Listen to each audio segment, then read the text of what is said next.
Wow. Okay, I was muted. Good evening, everybody. It is Sunday, and we are back for part 4, the final part of the reading of the Richard Allen Appellate Brief review. And I am Allison Mata. And today, instead of being joined by my amazing husband, I am joined by the amazing Michael Ausbrook. Hey, Michael, how are you? I'm doing great, thanks. I want to say, I listened to a good bit of Andrea's discussion of the brief, and looking forward to you and her getting together. I have to admit, I did not have a chance to listen to Andrea, but I will do that because I'd love to hear her input. And yeah, we will be. Well, what I wanted to say was, I hope I'm helpful to the people who are watching, but I'm a technician, and I don't have any pretense to being anything but a technician, and she is an artist. All right. Well, she said when we were discussing this, she said how invaluable you were, especially because, being in that, dealing with these appellate courts, which, her and I can pontificate all we want, but we don't know what Illinois courts do and what their practice is and how they tend to rule. So on top of all your other, your knowledge and all of that, your local, knowledge. I'm a local yokel. Right. But we ended yesterday with the constitutional issues relating to the confessions, that they should have been suppressed. But when we get to this next section, it includes additional arguments directed at the confessions that don't deal strictly with the voluntariness, the credibility issue. Now, the credibility issue and reliability issue, could that have been framed as a constitutional issue, or that's only an evidentiary issue? The credibility of... Because my issue was, I think that they should. So if the statement, so I guess it would be not a suppression issue. I'm kind of answering my own question without explaining. I was trying to get to that they were inadmissible because they lacked reliability and were not credible, even if not voluntary. But that, I guess, would be an evidentiary standard, not a constitutional. So the credibility so that they are not credible goes to the involuntary. I mean, it's not a credibility determination straight up. It's the argument is,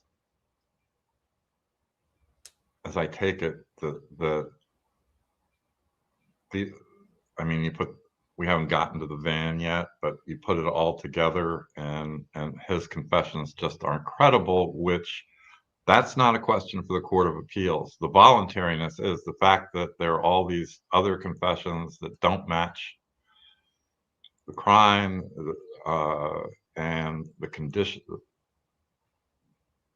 Credibility is being, the incredibility of his statements are being piled on to go to the voluntariness of his statement. Okay, and then we'll see how they address that as far from an see, because they say that the other portions of the call should have been allowed in to impeach the credibility of the statements. But I think from a, you know, and maybe it's like you're saying, it's sort of tacked on with the voluntariness issue that, you know, under a, just even a 403 argument that they have no, they're more prejudicial than probative. They have no probative value because they're false and he was insane at the time that he made them. Except they do have probative value, because what you do is you show, the prosecution cherry picked these things that sort of look like what happened. They don't exactly. But the jury, in order to judge the credibility, they weren't given all these incredible confessions Right. that make the credible ones incredible. Right.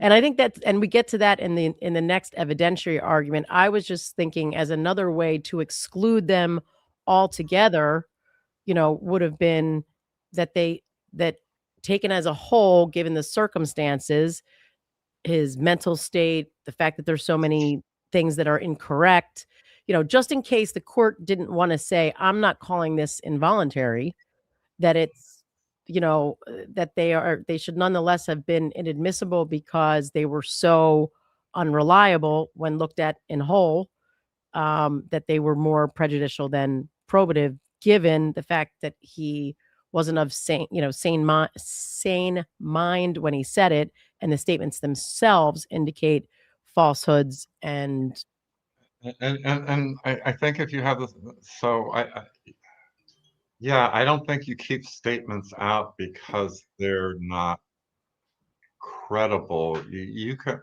so you impeach them. Yeah, and the credibility is for the jury. And, under the evidence rules, you get to put in anything a party opponent said. All right. So all those arguments I'm trying to muster up have to fall into this next section of the brief that we're about to hit. Can you tell me what page you're on? Because I have on a parallel screen here the brief up. I can't read the stuff on the screen. 86. Starts 86. 3. We got about 28 pages to go. Yep. 86. Okay. All right. So I'll pull it up now. In the meantime, is there anything else about the section that we just completed 2 you want to say before we move on to 3? I mean, tell me if you think I have it wrong. I think we discussed it yesterday. So they're trying to run the involuntariness 2 ways. One is just involuntary because of the medication, and they drove him nuts. And then there's the state action coercion argument. Hold on, Bob's talking. Michael's asking me a question, so I can't listen to you and him. Hold on 1 second.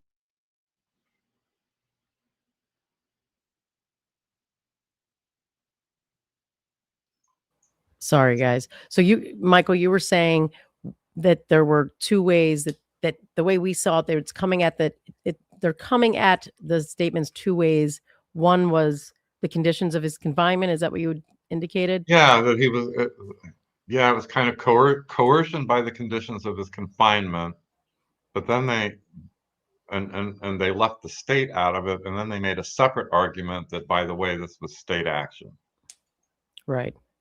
Yeah, I think that they definitely tied the coercion, the conditions of his confinement to state action, and the resulting mental health, as well as their indifference to that mental health by not acting on it once they saw it, to state action as well, right? Or are we saying the same thing? Yeah, I think we're saying the same thing. And that they include the bit that I don't think anybody, I mean, Bob was at the trial. I certainly didn't hear from Andrea or Bob in any of the evening summaries, the business about Walla not giving Rick his property back until he achieves some more consistency, whatever that means. Right. Right. I mean, that is a, on YouTube, bombshell is used in the descriptions of things entirely too often, and maybe it's been degraded, but to me, that was a bombshell fact. Yeah. And I know we talked about it yesterday. I still think no matter what she meant, the point that they make in the brief is it's how he interpreted it. But like you said, we'll have to see how they come at it when we see the response by the state. So we're in argument 3 on page 86. All right. All right. The third argument, the court denied Allen his right to present a complete defense, to explain the scene, and to impeach the investigation. Now, although this is their third issue here, it involves several issues, as we'll see and as we go through it. And do you think, typically you think, well, some lawyers start with their strongest argument, some start with a strong one, and maybe they end on a strong one as well. Some say the last one is their throwaway. What do you think of the way this was lined up? They lined it up the way they lined it up. I'm not gonna second guess them. I mean, But do you think it speaks to what they think their strongest arguments are?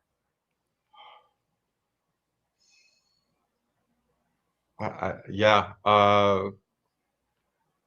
Frank's thing, I mean, it's, Shay Hughes independently, the public defender I mentioned up in Lafayette, who was tweeting about it being good, that's a sign that that's a really strong argument. He wouldn't say that if he didn't And they think started with it, which makes you think they felt it was a very strong one. All right. Me, I'd have started with Glossip, but the advantage to waiting on Glossip is you get to tell a lot more of the story first. Right. So they kind of have a really good foundation that this has got a lot more to it than your average, average case. Look, I mean, you're given a piece of land, you're given building materials. Let's say everybody has the same building materials. People are gonna, you can build any number of different, but entirely adequate houses out of the same building materials. Exactly. All right, so let's get into it. The Fourth Amendment guarantees a defendant a right to a fair trial. The amendment's due process clause places significant substantive limits on the state's power, prohibiting its arbitrary exertion and guaranteeing criminal defendants, quote, a fair opportunity to defend against the state's accusations. That's a watershed Supreme Court case, Chambers v. Mississippi. For an opportunity to be fair, a defendant must be permitted to, quote, confront and cross-examine witnesses and to call witnesses in his or her own behalf. These overarching principles operate in tandem with the Sixth Amendment, which guarantees a criminal defendant a meaningful opportunity to present a complete defense. And another Supreme Court case there, Crane v. Kentucky. Although trial courts have broad discretion in conducting trials, citing to an Indiana case, this discretion has constitutional limits. And then Holmes v. South Carolina, U.S. Supreme Court. That is, courts may not infringe upon the weighty interest of the accused through decisions that are, quote, arbitrary or disproportionate to the purposes they are designed to serve. Also going back to Holmes v. South Carolina. As explained more fully below, the trial court made several reversible errors. Under the rules of evidence and Indiana rules, in many instances, these decisions violated the Constitution as well. So this section here involves all of it. You've got the rules of evidence, you've got Indiana trial court rules, and you've got the constitutions as well. So they start with the standard of review. While this court assesses claims relating to admitting or excluding evidence for abuse of discretion, to the extent those claims implicate constitutional issues, this court reviews them de novo. And we've talked about that. That just means they're when they're doing it de novo, the court's looking at it on their own with no deference to what the appellate court or the trial court did necessarily. Errors in admission of evidence will be disregarded as harmless if its probable impact on the jury, in light of all the evidence in the case, is sufficiently minor so as not to affect the substantive rights of the parties. Now, this section here, substantial, right? Sorry, substantial rights of the parties. So this little sentence, part of the sentence right here, in light of all the evidence in the case.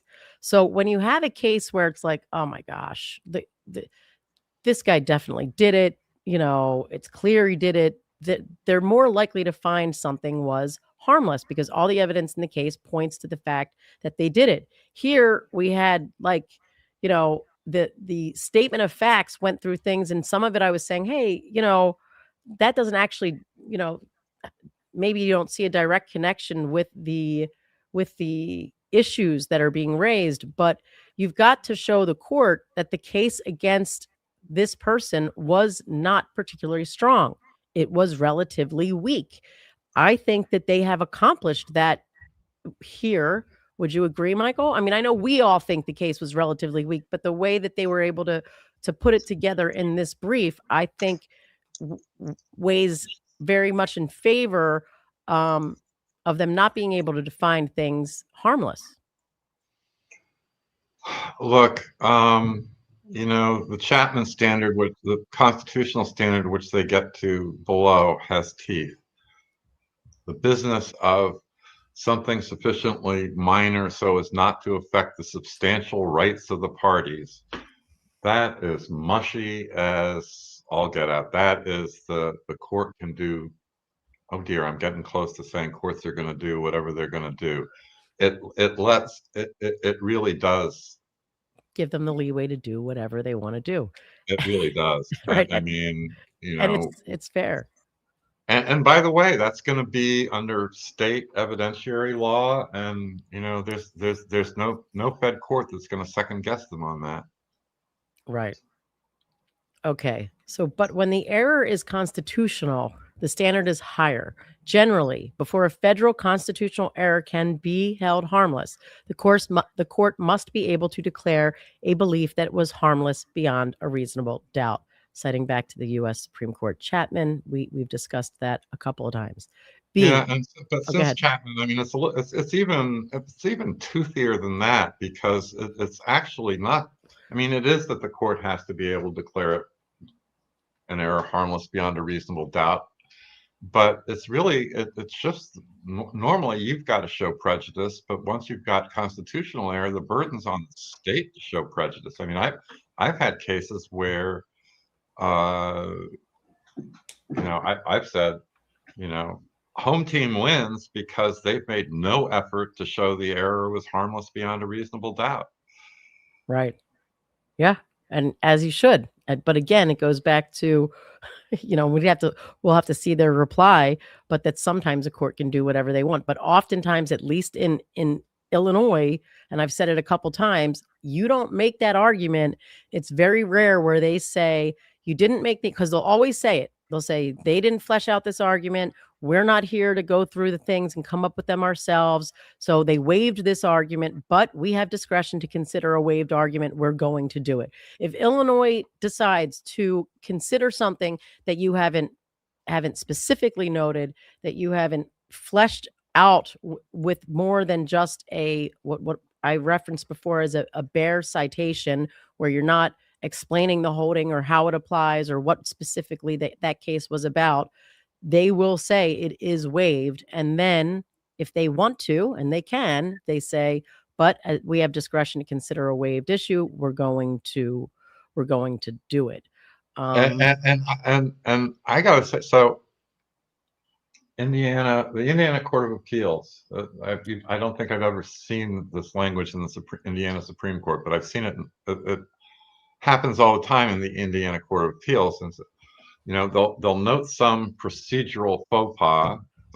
Somebody stepped in some procedural doo-doo, and then they'll say, "But we prefer to decide cases on their merits." And then they'll explain why the appellant loses. I don't think I've ever seen the Indiana Court of Appeals say, "We prefer to decide cases on their merits," and then decide the waived issue in favor of the person who defaulted or waived it. Yeah, I mean, I'll have to rethink it, but I mean, I think I have seen it where they have, but obviously that would be, Well, there are cases, for instance, that amount. So there's what Indiana calls fundamental error. In other words, error so serious that it actually deprives somebody of a fair trial. Right. And it's actually interesting. They don't raise this brief doesn't raise fundamental error at all. And that's fine. I'm not saying that's a bad thing. But for instance, the Court of Appeals will and has, for instance, it'll sufficiency of the evidence. If there is absolutely evidence missing on an element of the case, I mean, the state forgets to put in the fact that what was stolen was a bicycle, or that the value was over X amount, something like that. Yeah, and it's not raised in the direct appeal by the appellant. It's not addressed by anybody, but somebody at the Court of Appeals notices it. They'll raise it themselves. I'll have to say, I did think it was strange that they did not make a fundamental error argument, because, I mean, we have that too, where it's like, all right, if it doesn't meet your normal standards, here's a fallback. This rose to the level of fundamental, and as such, it should be, considered. But they also don't specifically indicate, and maybe they can make that argument in the reply brief can they make that argument in the reply brief if the state argues, well, that wasn't properly preserved at trial, or, well, whatever the case may be. Can they raise fundamental error at that point? No, you can't. You can't raise new issues in a reply brief. Okay.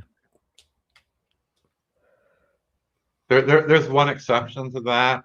If you have a new decision, back when Blakely was decided in 2004, people were raising Blakely in reply briefs, transfer petitions for rehearing at the same. Right, new law that gives you a new right type of thing. Yeah. Okay. So A, again, was just the standard of review. So here's the first actual issue within this section. So the court committed reversible error by excluding Blair's sketch of Bridge Guy. At trial, the court prohibited Allen from using Blair's sketch of Bridge Guy. This decision violated our rules of evidence and denied Allen his constitutional right to present a defense of mistaken identity. Evidence is relevant when it has any tendency to make an existence of any fact that is of consequence to the determination of the action more probable or less probable than it would be without the evidence. And that's Rule 401. A court may exclude relevant evidence if its probative value is substantially outweighed by danger of unfair prejudice, confusing the issues, misleading the jury, undue delay, or needlessly presenting cumulative evidence. Blair's sketch proves she did not see Allen on the bridge. Blair did not identify Allen in court as Bridge Guy, but according to the prosecutor, Blair must have seen Allen on the bridge, because Allen told us he went onto the Monon High Bridge out to the first platform, which is, quote, exactly where Blair saw Bridge Guy.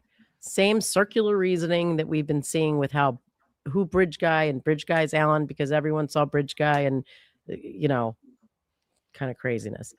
Blair's sketch shows Allen looked nothing like the person Blair saw. Just 3 days after the murders, Blair met with a sketch artist and described the man she saw on the bridge as white, about 20, of medium build and having brown curly hair. An artist created the following sketch based on Blair's description. This looks nothing like Allen. At the time of the murders, Allen was short, 44 years old, with closely cropped hair. And again, I pointed this out when we went over it on the statement of facts. Bridge guy is wearing a hat. How does, this person she saw their hair. It's so counterintuitive. But Blair's sketch also shows that she and Carbaugh saw different people.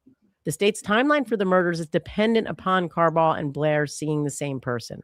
And the prosecutor told the jury that every eyewitness is adamant the person they saw was Bridge Guy. There's no doubt in their minds.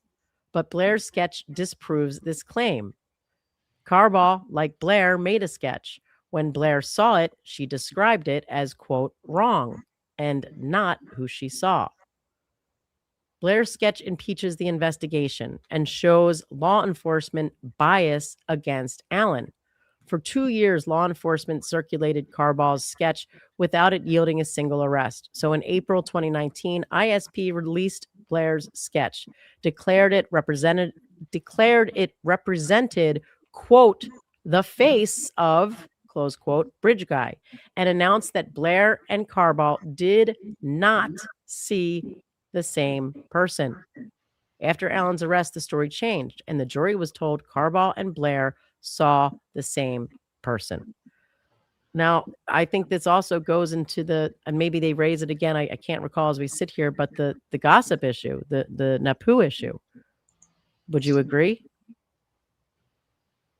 How does it fit into the gossip NAPU issue? Because if the state at some point felt strongly that these were two different people, told the public it was two different people, and then at trial said, no, this is the same person.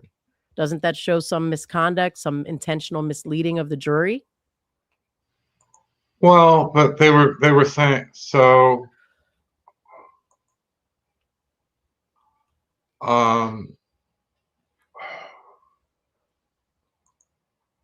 In fairness, Doug Carter was actually saying old Bridge Guy and young Bridge Guy, the two sketches were the same person. Now that's laughable. But not when they gave that when they first released the sketch, right? On the news, when they gave their little press release and they first released the new sketch, this sketch. I think there are people who know the chronology back then a lot better than I. I think it was pretty soon after it was released but I don't think there's any misconduct in law enforcement changing its mind about whether it's the same person. They tell the public that they're not the same person, and then they go to trial. After they come across Rick Allen, they say, well, I guess it must be the same person, so we're going to say it's the same person. All right. I don't think it's misconduct. I think it's crazy, but I don't think it's misconduct. I might have tried to stretch it into misleading, that it was intentionally misleading because they didn't believe it themselves. But I hear what you're saying, that they can change their minds. And so it's not a very strong argument to raise because the court will be like, well, they can change their mind. Blair's sketch was reliable and probative of Bridge Guy's identity. Blair contacted law enforcement the day the girls went missing, and it was, quote, very clear that she saw Bridge Guy. 2 days later, she developed her sketch with an artist and a book of facial features. She rated her sketch 10 out of 10 for accuracy. She met with law enforcement repeatedly, and she reaffirmed her confidence in the sketch. She insisted that she could identify Bridge Guy if she saw him, which didn't happen in court. Blair's sketch is not hearsay. Indiana bars the use of out-of-court statements for the truth of the matter asserted unless the statement falls within an exception. And that's Rule of Evidence 802. Here, Blair's sketch was not a statement. Although Indiana has not reached the issue, other courts hold that a sketch is the functional equivalent to a photograph. no statement is involved. And they cite to the Second Circuit and a Virginia case and indicate that the Virginia case cites a collecting cases, so a bunch of cases that agree. Now, I know there are some jurisdictions that don't let sketches in. Is that right? I would think that in cross-examining, I mean, they may not let them in on direct, but I don't know how you can keep a sketch out on cross. And now that I think about it, I'm trying to remember if I am thinking about a sketch or if I'm thinking about a 6-pack of a I had a case where, all right, well, let's just see what they say, because they're arguing.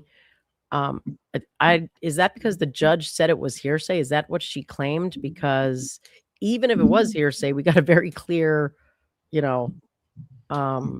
I recall that Nick's objection to letting it in, and it may have been more substantial or different from this, but my recollection, and again, I wasn't there, this is from Andrea and Bob, is that Nick said they shouldn't be admissible because they were not used to ID anybody. Okay, right. They were for investigative purposes only.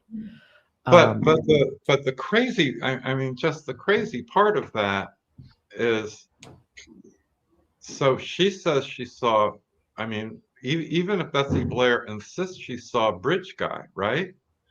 Then, I mean, Bridge Guy, the jury's already seen the video, right? I mean, they saw the video much earlier. Right. And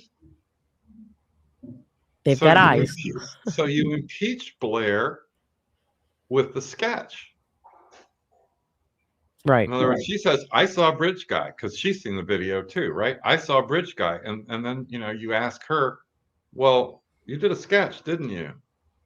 Does this look anything like the guy in the video? Right. And you said this was a 10 out of 10, and later you said it was a 9 out of 10. Right. So the sketch is not hearsay. A statement is not hearsay if the declarant testifies and is subject to cross-examination about a prior statement, and the statement is an identification of a person shortly after perceiving the person. The rule applies regardless of whether the identifying witness makes a positive in-court identification or not, citing to the federal rules. Here, Blair identified Bridge Guy to law enforcement immediately and developed her sketch 3 days later. Blair's sketch is also admissible as an adoptive admission. A statement is not hearsay when it is offered against an opposing party and is one the party manifested that it adopted or believed to be true. I thought this was a very unusual and, you know, good argument. Like I don't know that I would have thought of it, you know, to try and argue that it was an adopted admission. Yeah, I don't know enough about that rule. Like when do you have to adopt? It's when do you have to adopt or admit that you think it's true? Is it? I mean, again, it just goes to impeach the. It's another version of going to impeach the state's case. Now, you know, after Nick objected, obviously the defense didn't say no, it's admissible under this. Right. Yeah, I don't know where that goes. I mean, it's interesting. That occurred here. In April of 2019, ISP released Blair's sketch to the public and declared, "This is the face of Bridge Guy." So what they're arguing there is that by the state going on and publishing that sketch and telling the public, this is who we're looking for, this is the face of Bridge Guy, if that's what, you know, what was said, I can't recall independently, that was them, the state, adopting that sketch, and they're using the Blair sketch as a form of a statement. So adopting that statement, and as such, it would be considered non-hearsay because it's being offered against, as the opposing party here is the state. So it's a unique argument, and I'm interested to see how the court treats it. Blair's sketch is admissible under Indiana's common law, too. Decades before Indiana adopted the rules of evidence, sketches were admissible if eyewitnesses took the stand. Even if the sketch was inadmissible hearsay, Allen was still entitled to use it. Quote, state law does not have the last word, close quote, on hearsay, and the rule must yield to the constitutional right to present a defense, citing a Seventh Circuit 2021 case. And the rule of evidence 802, hearsay is admissible when, quote, other law requires it. When identity is, quote, crucial to the case, close quote, a defendant is entitled to defend on a claim of mistaken identity, citing an Indiana 1985 case. And this right cannot be abridged through the application of, quote, arbitrary or, quote, disproportionate rules or the mechanistic application of otherwise rational rules. And citing, I think, is so Holmes, Chambers, both Supreme Court and Brookhart, Seventh Circuit case. Excluding the sketch violated the Constitution. Here, the state concedes that Bridge Guy's identity was, quote, crucial to the case. And they cite a transcript for, if we can determine who Bridge Guy is, we can determine who killed Abby and Libby. Sounds like that was probably the closing argument. Blair's sketch was critical to Allen's defense of mistaken identity, and the judge's decision to exclude it was arbitrary and disproportionate to any legitimate government interest. The error was harmful under both the constitutional harmless error standard and Indiana's evidentiary standard. There is no dispute. The state's timeline depended on 1, Blair seeing Allen on the bridge, 2, Blair and Carball seeing the same person. Blair's sketch disproved both points. Excluding it affected Allen's substantial rights and the jury's verdict. Anything you want to say there before we move on to 3 or C? It's just interesting. So it's interesting that in the paragraph on error, they flip the order. So they present the errors first as evidentiary and then as constitutional. And then in the paragraph about harmless error, they flip the order and you have the constitutional first and then the evidentiary. And I do want to say, and it's not, it'll be up to the state to talk about it, but the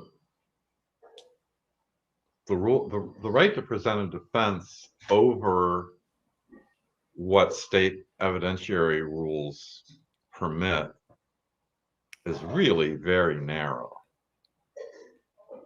And I don't know whether it might have been, the first time we were on, I was talking about an Indiana case, Cook, it was a capital case.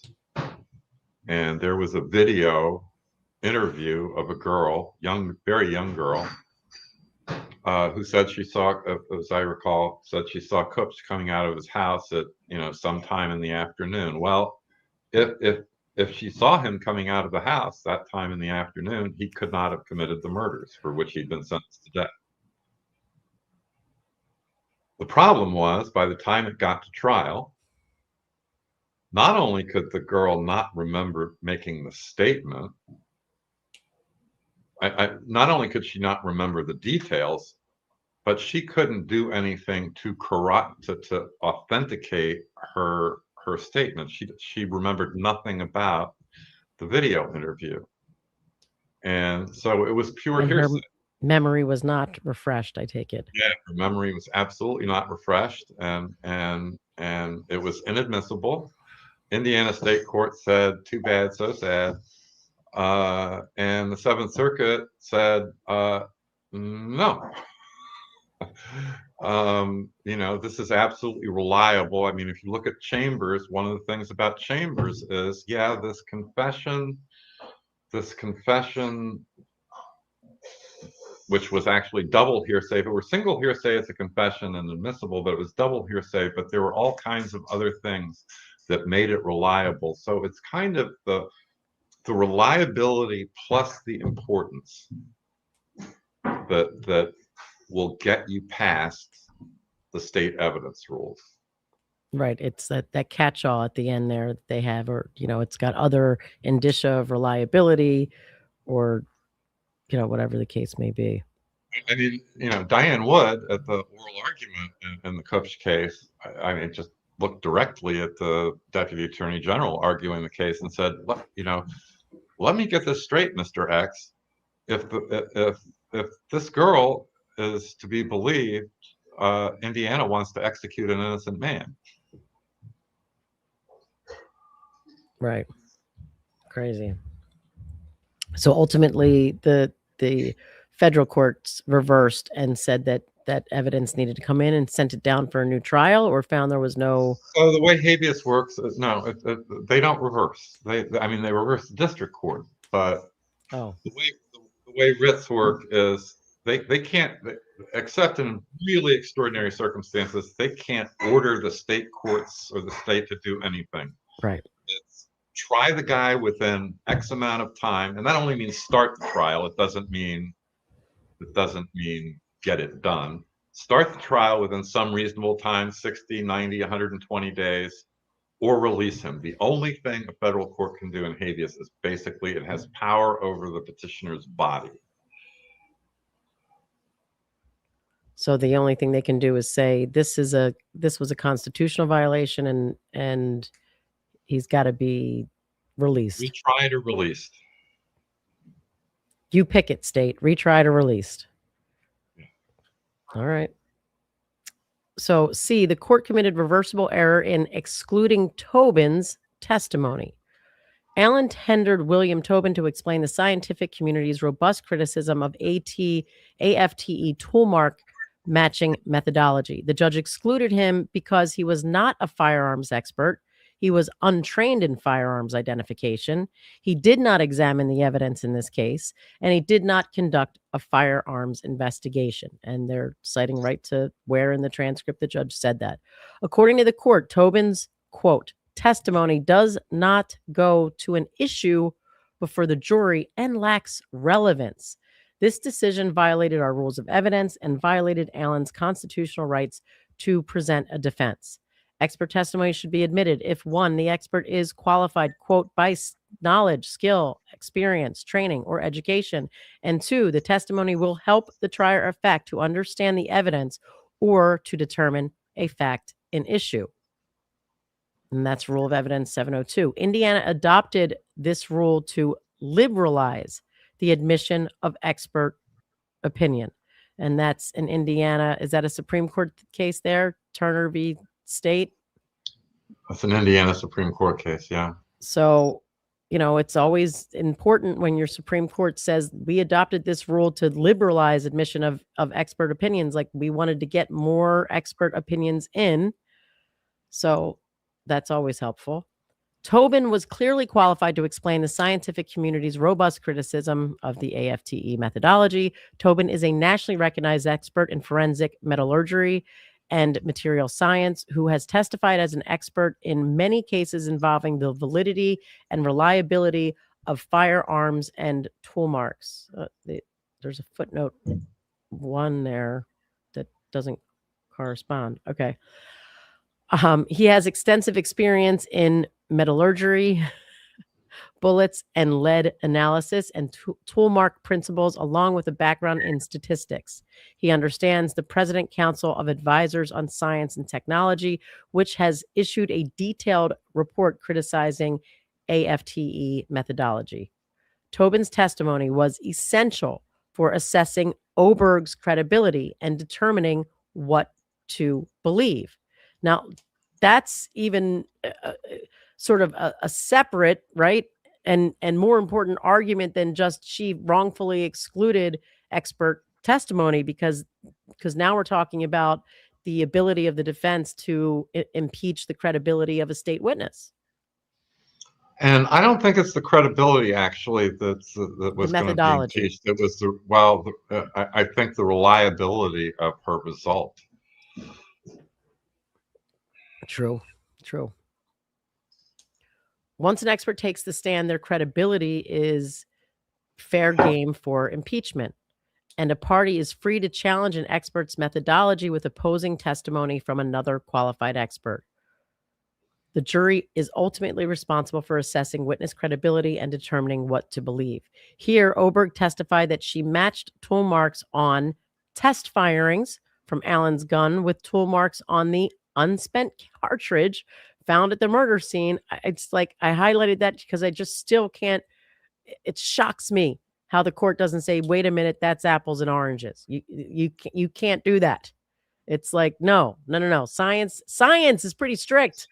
Science is pretty strict. They want you to like compare two of the same things, not two different things, and draw a conclusion from that. Oberg told the jury she found agreement between the tool marks by using the AFTE methodology. She gave an error rate of 2.2% for false positives and 2.87 for false negatives. She discussed studies and articles that she reviewed to apply the methodology.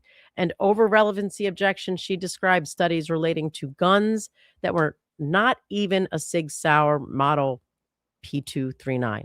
A lay juror might find this testimony impressive and coherent, but AFTE's methodology is anything but straightforward. Tobin's experience would help a jury understand the scientific community's criticism of AFTE's subjective methodology and force Oberg to engage with that critique. Even if our rules tolerated Tobin's exclusion, the decision was patently unconstitutional. A defendant is entitled to a meaningful opportunity to present a complete defense. This entitles him to impeach a witness who provides a crucial link in the proof of the defendant's guilt, which I would say connecting him to the bullet was a crucial link in the proof of the defendant's guilt. Michael? Yeah, of course it was. I mean, look, crucial. I mean, I think yes, if you believe Oberg, it's crucial. Although trial courts possess broad discretion to limit impeachment, the discretion cannot be used to arbitrarily exclude competent, reliable evidence bearing on witness credibility when such evidence is central to the defendant's claim of innocence. And here, Tobin's credibility was central to the case. The judge arbitrarily excluded Tobin. Tobin is an expert in the AFTE methodology and its shortcomings. He is experienced with firearms identification, and he examined Oberg's materials. There was no legitimate state interest in excluding Tobin. Now, I'm not used to hearing languages of a legitimate state interest when it comes to excluding a witness or an expert. Is that? They kind of take that out of, I forget whether it's Holmes or Crane. I don't think it's, well, actually, it might be from Chambers. I mean, there's a quotation farther up that we went past that it really doesn't, it's not part of Chambers that's cited very often. Okay. Basically, we haven't got, basically the rule now is it's not about legitimate. Look, you could do a Lexis or Westlaw search and maybe find legitimate state interests all over the place. I haven't seen it often, if ever. I think the legitimate state interest has been left behind, and it's possible the Chambers test at the moment is, the Chambers, Holmes, Crane test is, how important is it, and how important is the evidence that was excluded, and how reliable is it? Right. Okay. Allen did not waive his right to appeal the Tobin issue by calling Warren. So can you tell the people why they start with that? So I don't know enough about Warren. So Warren's their own tool mark expert.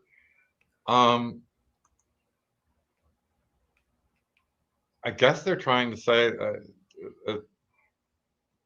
I serious. I mean, it's nice that they're fronting this stuff now.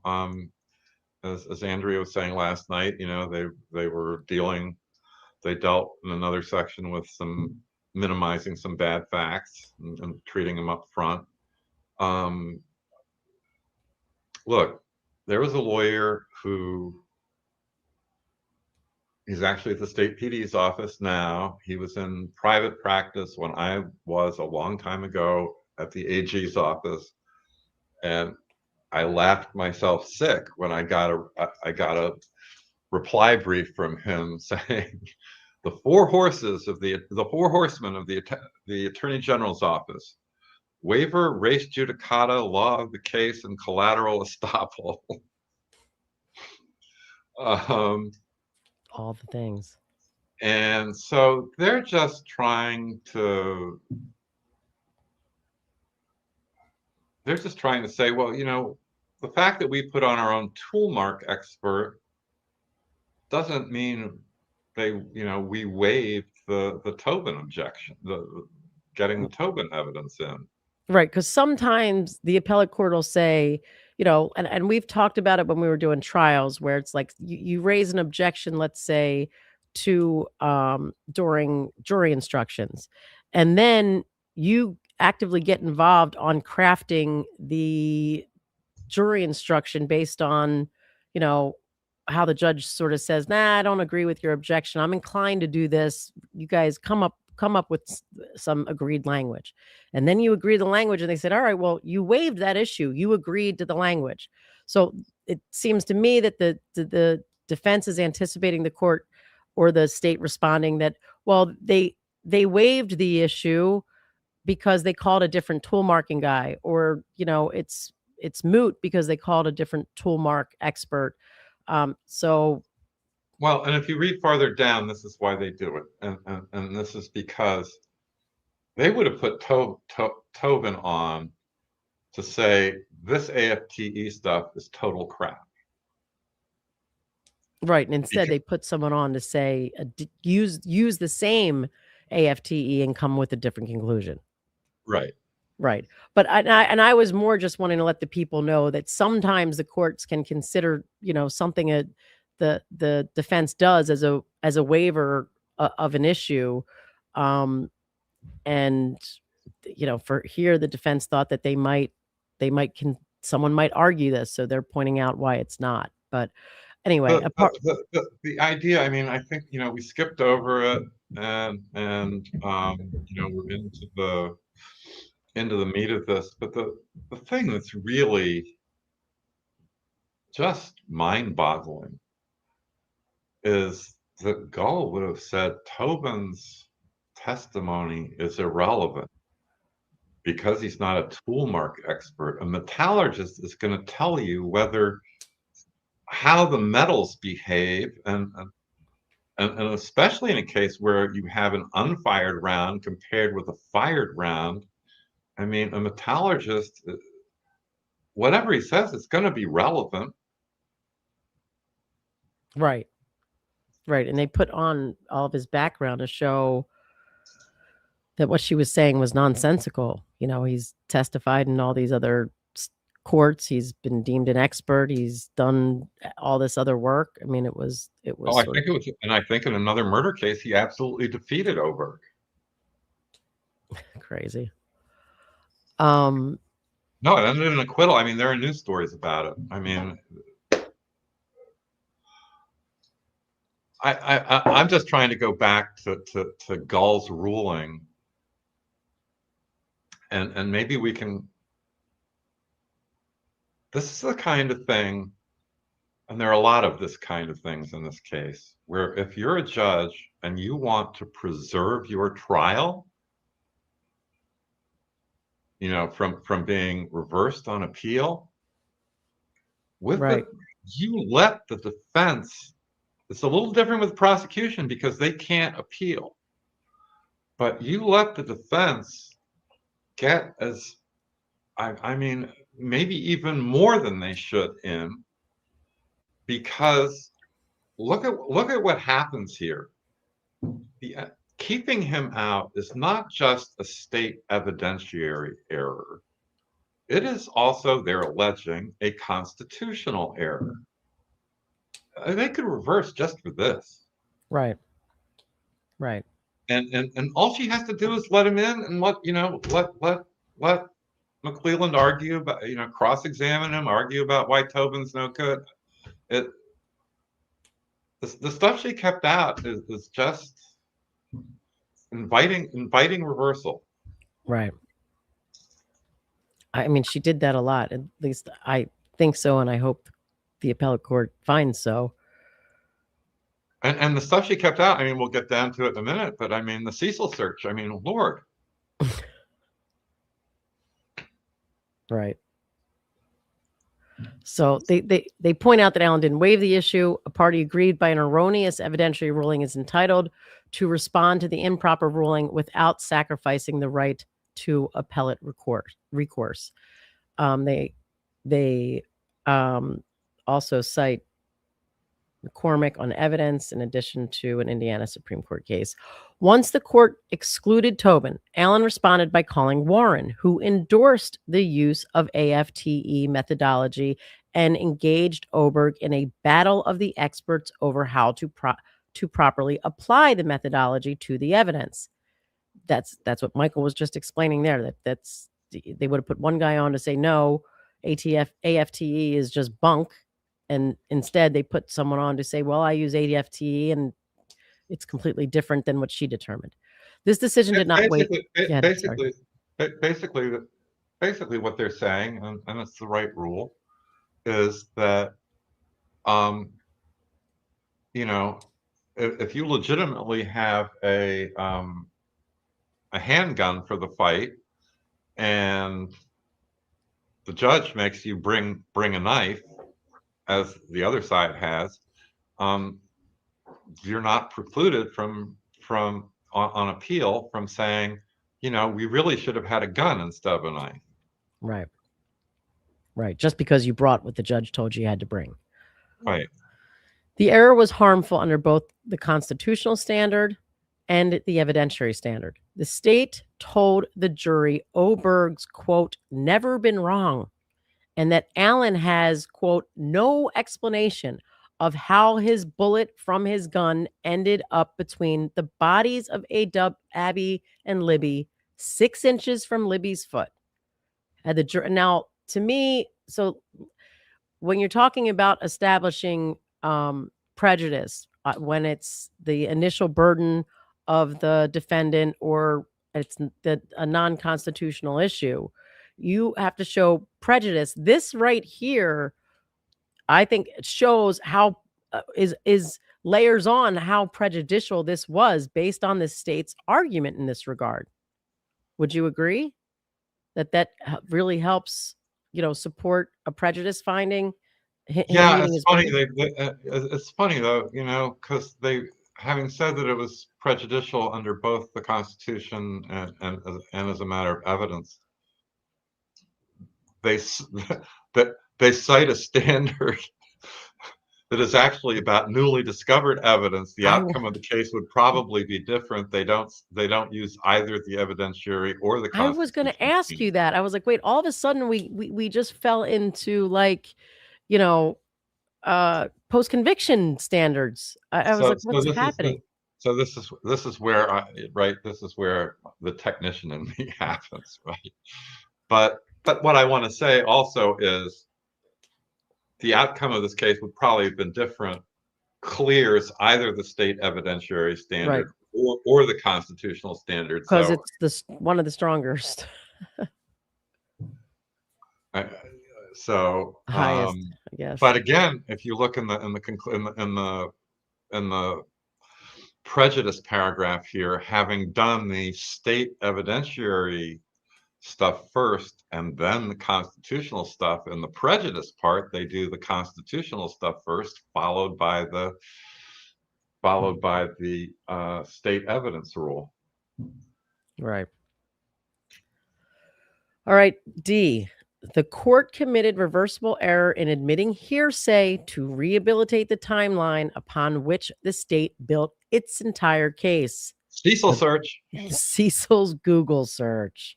The state built its entire case upon the following timeline. Allen encountered the girls at 2:13.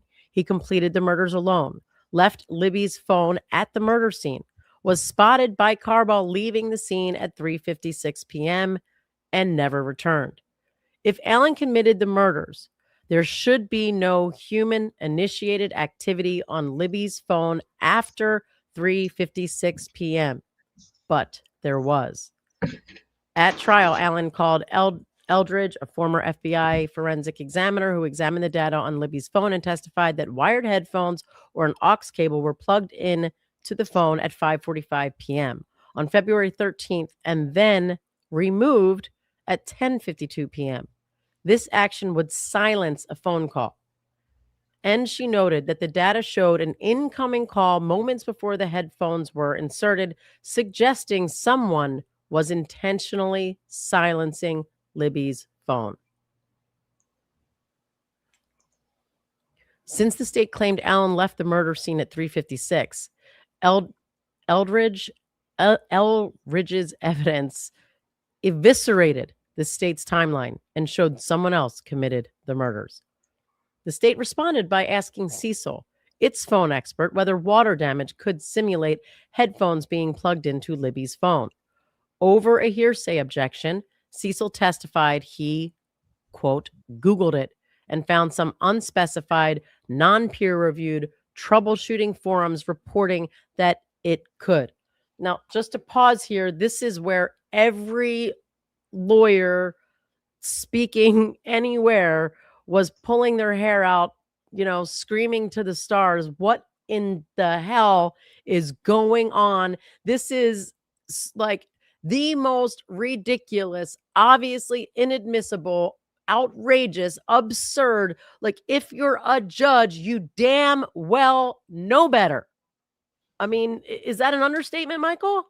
No, no. And, there was an opportunity here actually for the defense to ask that Cecil's entire testimony be struck, or to ask for a mistrial. You mean that they should have done that at the time? Yeah. Yeah. No, of course. Yeah. No, I mean, this is, I mean, once it's in front of the jury, I mean, this stuff, I mean, their entire case was, as Bob said, attack the timeline. I mean, we can argue about, other things they could have done to do that, but they certainly did some things to attack the timeline, especially the phone evidence. And I mean, this was central to their case. Yeah, I'm pretty sure that was amongst the things that we were screaming at the time, like ask And for a mistrial. The other thing is, I mean, look, we already, don't forget that at the contempt hearing, at the contempt trial, I mean, Gull let in all this internet hearsay that was completely unauthenticated, for McClellan, and then kept out everything that Dave Hennessy wanted to put in. And actually, at the contempt hearing, she supplied a non-existent hearsay exception for McClellan. The course of investigation hearsay exception, which is just not a thing. I mean, but this Cecil thing is just, and you're a prosecutor. So Nick McClellan said in an interview after the trial, yeah, we knew about the headphone stuff, but we thought it was so crazy that they'd never use it. Wow. And I have to tell you, I've heard the court say it goes to the course of the investigation. It explains why the officers went and did what they did next before. I don't know that they've done it specifically as a hearsay objection, but like, yeah, maybe because they've kind of. It was a thing in Indiana until 1999, a case called Craig v. State, and the Indiana Supreme Court did away with it. Okay, they still do that shit in Indiana, Illinois. It's been condemned by the Seventh Circuit repeatedly. All right. So Cecil's testimony was inadmissible totem pole hearsay.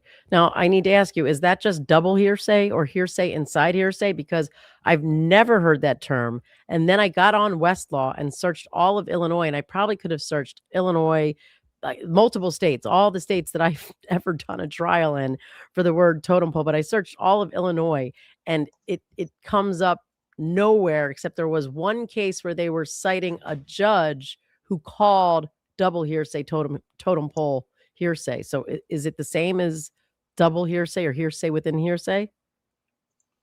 Well, I just did on Google Scholar search for totem pole hearsay. It comes up with 202 results. And there's a nice case from 1976, the Indiana Supreme Court. And information that was hearsay to the affiant was said to be multiple or totem pole hearsay and insufficient as a basis for finding probable cause. So that's double hearsay within hearsay. Well, at least double. Right. Yeah, Illinois does not use that term of art, so it was new to me, but I took it to just mean, double hearsay within hearsay, but I hear you. It's at least that could be more. All right. Unless the evidence rules provide otherwise, out-of-court statements are not admissible for their truth. For totem pole hearsay to be admissible, each part of the combined statements must conform with an exception to the rule. Here, the posts on the, quote, troubleshooting forum are at least double hearsay. 1, the internet forum, and 2, the statement posted there. Cecil's status as an expert does not affect the hearsay analysis. Statements contained in a reliable authority can be admitted over a hearsay objection when used to contradict an expert who is testifying on the witness stand. But here, the online forum was neither reliable nor used to contradict Cecil, right? Because it was used to contradict the defense's expert. Rule 703 does not avail the state either.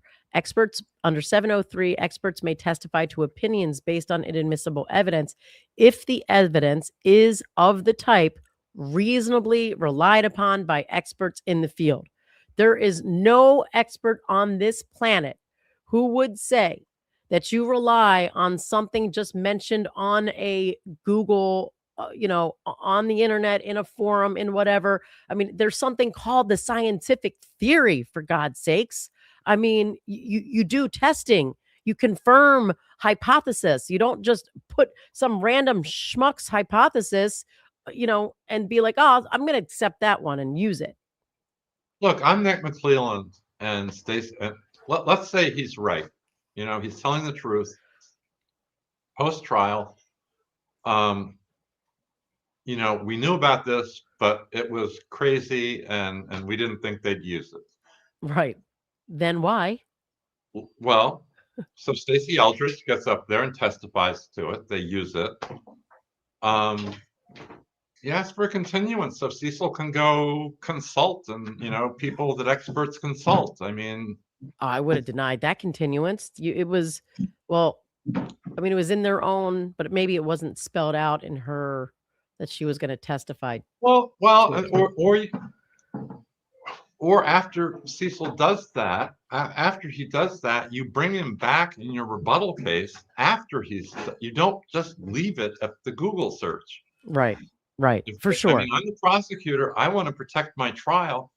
I mean, I know this is damn hearsay. Okay, the judge let it in. I tried it. I think it was, they did call him on rebuttal. He was their rebuttal witness. Okay, maybe it wasn't. I could be wrong, but I think you could be right, and that's why they didn't have Eldridge available to come back. Right, and that's the other thing I thought the state should have, requested. They should have requested a continuance to rebut this ridiculous thing that she just let on. But based on what you just said, assume that what the state's saying is true, and they actually knew that existed beforehand.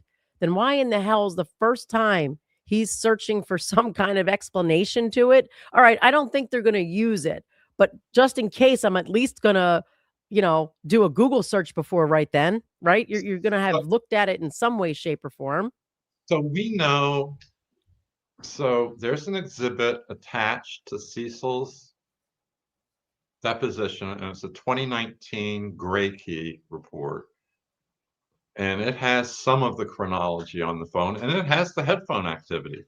Not only does it have the headphone activity, it has a listing of what the codes associated with the headphone entry might have. Anything Right. from 0 to 8. A 1 is headphone activity. Somebody says, and somebody who's done some really interesting work has said that a 1 doesn't necessarily mean headphones in OS 10.1. I don't know. I Elders is the expert. She testified that I don't know whether she testified it was a 1 or not, so it was headphones. But I mean, there are a whole series of things, and an 8 means unknown. I mean, people have to realize that the stuff in Apple phones, and I don't know about Android phones, I mean, people are just figuring this stuff out on their own.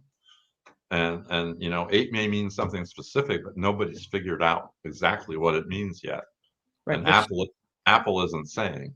Right, which goes to exactly like we're saying why they need to actually test theories that no reason, that it's not the type of evidence reasonably relied upon by expert in the field. They're going to do some testing, some hypotheses, some Well, confirmation. they're going to go look at the. I mean, that is it in a report? Is it in? I mean, for instance, with respect to the Apple Health data, there was some, and I'm just saying there might be something similar for the headphone stuff. For the Apple Health data, there's some folks in Australia who took 3 different kinds of phones and included an iPhone 6S, and really plotted out the accuracy of the Apple Health data for all these different types of phones. And there might be something about that for the headphone. I mean, a study, right? Right. And if not a study, then some article saying, "Oh, here's the thing." I mean, the kind of thing that experts normally would rely on, not a Google search. Look, the 2 easiest things to reverse Rick's convictions on would be this and the Glossop argument. Which we're about to get to, guys. That's state misconduct. All right. So the rule, however, does not authorize expert to parrot facts that, quote, the expert adds nothing to. Cecil added nothing here. He was a mouthpiece for totem pole hearsay that he, quote, Googled. The error was constitutional. A defendant is entitled to a fair opportunity to defend against the state's accusations. This includes the right to impeach a witness through cross-examination when they provide a crucial link in the defendant's guilt. Here, the judge arbitrarily allowed the state to undermine Eldridge's testimony with a person's internet post, and it was impossible for Allen to impeach the person through cross-examination. The error was harmful. Eldridge's testimony undermined the timeline upon which the state built its entire case. Allowing the state to rehabilitate the timeline affected Allen's substantial rights and the jury's decision. The only thing I was wondering here, and maybe you understand it and I don't, and that is, I don't see how the error here infringed on their right to cross-examine Cecil. Is it because they can't? Yeah, I don't get that. But maybe they needed to flesh it out, that it was surprise testimony, that they didn't give them time, but maybe they didn't want to flesh it out because the defense didn't ask for time. Yeah, but they didn't ask for. Yeah, right. They didn't ask for time, and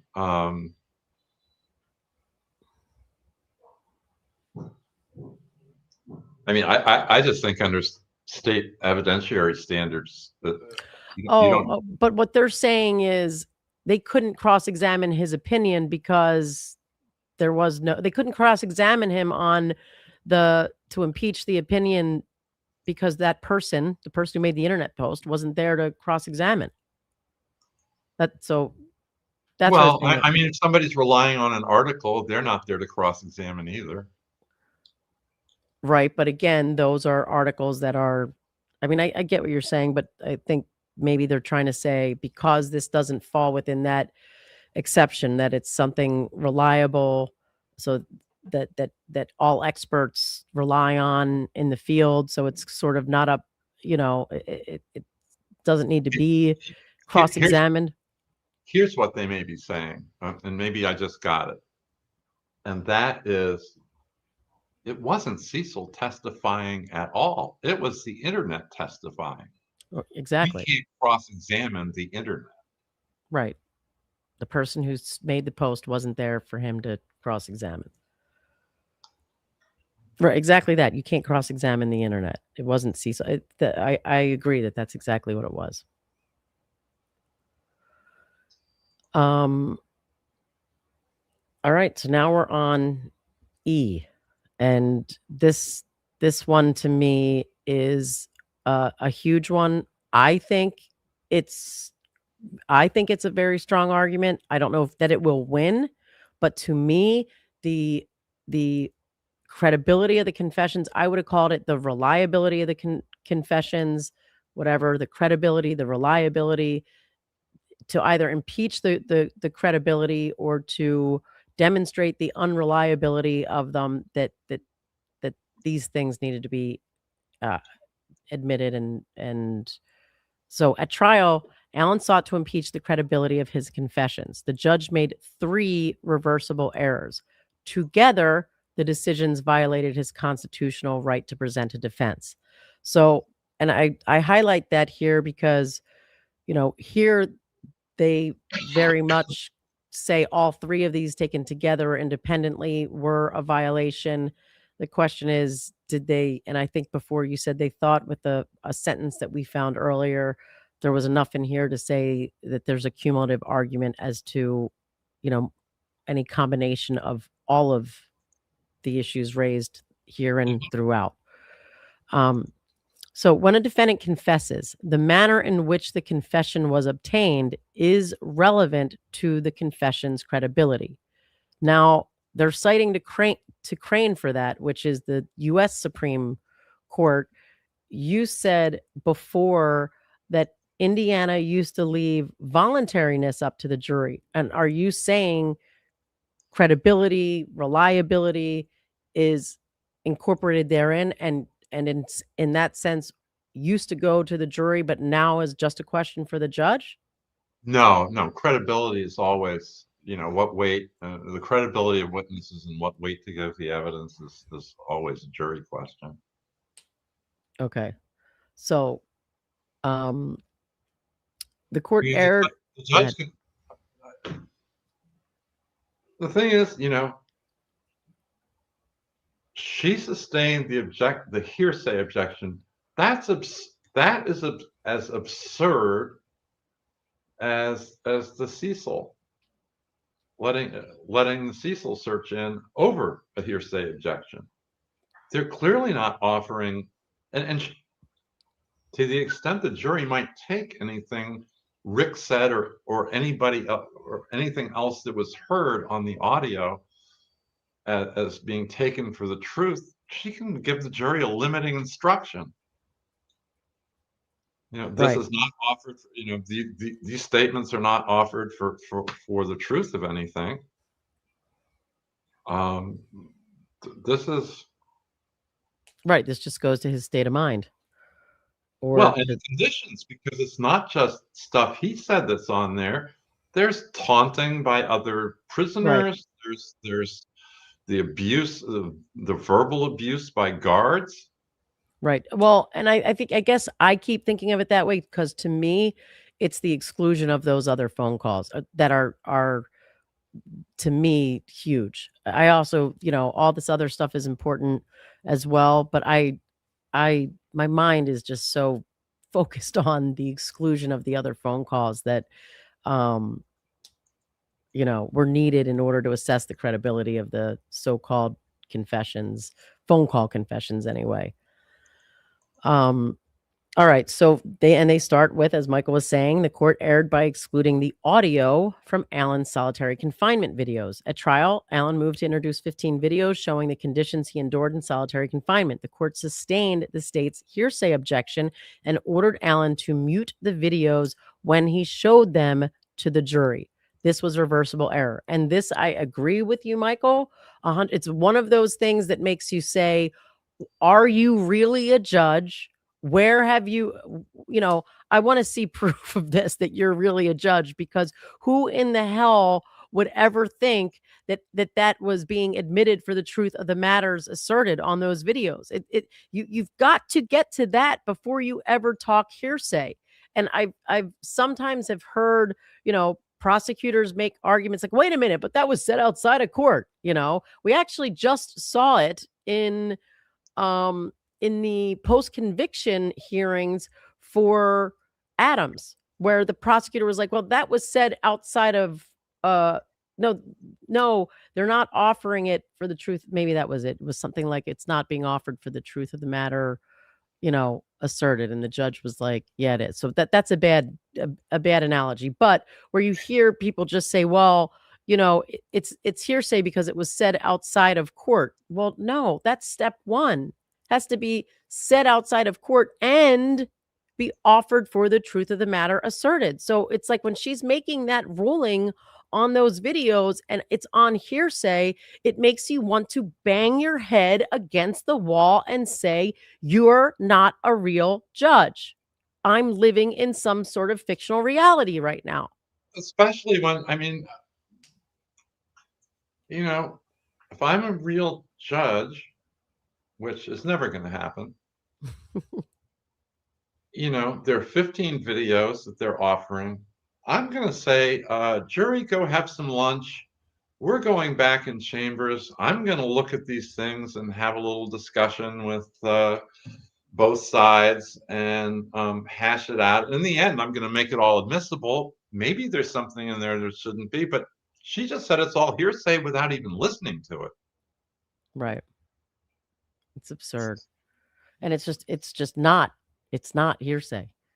It's just not. It's just so ridiculously not hearsay that's where I'm like, you're not real. This isn't happening and you're not real. This is here's a perfect example of that might be helpful to the audience. So one of the things, particularly in capital cases, as for the sentencing part, somebody's been found guilty, and so the jury has to figure out whether to sentence somebody to death. So you get a psychiatrist, a psychologist, a social worker, somebody in to testify about the defendant. So he's been found guilty. Usually it's a he. He's been found guilty, and you want them to testify about sort of his whole family history and how he's been abused, et cetera, et cetera. Well, one of the things you rely on is stuff the defendant actually told you. If you're the psychiatrist, because you've examined the person or something, they get to use those statements. They're not being offered for the truth of what the defendant told them. They're being offered to show what they're basing their opinion on. Right. And so that's kind of it's not exactly like this example, but nobody is offering. In fact, some of the things Rick said, they're offering to show they're not true. Right. And some of it is like they get into, the things that the other people are saying. And obviously none of it, it so obviously goes to state of the mind of, Allen, or, the overall, conditions and how that went to a state of mind. She could have probably come up with some other reason, but to call it hearsay, is just stupid. Well, and here's what you do, right? If you're a real judge, you go back into chambers. How long are these 15 videos? Can we look at them? Can we cut it down so that we don't have, some, cumulative evidence? We can take it. I don't know how long they were in the end, but, can you all get together and come up with some sort of agreement about what should come in? Right. Right. All right, so they're going to describe some of this for us, and we went over some of it in the statement of facts, but that was days ago at this point. So the audio shows a delusional, confused, and disorganized mind. The evidence can only be appreciated by listening to it. Accordingly, Allen respectfully requests this court watch the videos with audio, and they state specifically which one it is. The statements in those videos are not hearsay. Statements are not hearsay when used to prove a defendant's state of mind. And again, we just saw this in what's his name again? Brian Walsh. How much went to everything went to his state of mind. To the extent there are older cases suggesting that a defendant can never admit his own statements, those decisions are inconsistent with and should not survive the adoption of the modern rules of evidence. And they cite to a 2023 Colorado case. So as we discussed yesterday, that's not binding on this court, but it's authority that they can consider that this is how courts are looking at it. Yeah, I'm shocked that, again, I gave a perfectly normal example in Indiana where you can get the defendant's statements in, right? In a capital case, you can get the statements in as given to a psychiatrist, for example, who's examining them for a mitigation hearing. You're just offering them for what? Something other than the truth. Something other than the truth. A non-hearsay purpose. Yeah. So, and that's what we talked about before too. Even if you can't find a case specifically discussing the exact factual scenario, you use an analogy like Michael just did. So it would have been nice to have an Indiana analogy that followed this citation here. The audio and video is also relevant because it impeaches Dr. Walla's testimony and undermines her medical records. Walla's evidence gave the misleading impression that Allen provided organized and detailed confessions with a beginning, middle, and end. But the omitted audio rebuts this, showing a disorganized, nonsensical, and confused Allen. For example, Dr. Walla describes Allen's mind as, quote, more organized than he'd been. But the April 28th video puts this statement into context, showing a disjointed, tangential, nonsensical, and rambling Allen. He is plainly psychotic and uncredible. The audio also presents a vivid picture of solitary confinement's harsh conditions. Staff talk callously to Allen. Guards remark how long feces is on his back. Inmates tell him to kill himself. The medical staff ignores obvious signs of severe mental illness and over-medication. In one video, medical personnel ask Allen about his cholesterol and blood pressure while ignoring his catatonia and drool. Without the audio, this video presents a misleading impression that the medical professionals are attentive when in fact they are not. I thought that was a very good argument to tack on here. Oh yeah, no, it's look, I've said it over and over and over. I mean, whatever you think of the argument, I mean, this is also part of the pitch to make the court want to reverse. There Right. are multiple ways. There are multiple ways it can do it, but you also have to make the court want to do it. Right. The error was harmful. The audio shows that Allen's statements in solitary confinement were unworthy of belief. Excluding them, therefore, affected his substantial rights and likely influenced the jury's decision. Again, kind of combining burdens or standards, right?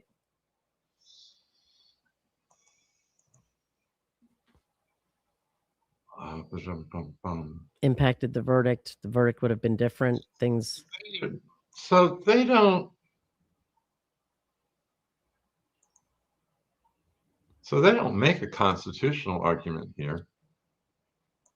But this is all state evidence law. no, they did say that this is both that they're state evidence that rose to the level of a constitutional violation. I mean, over in this for this entire section 3, they kind of frame it.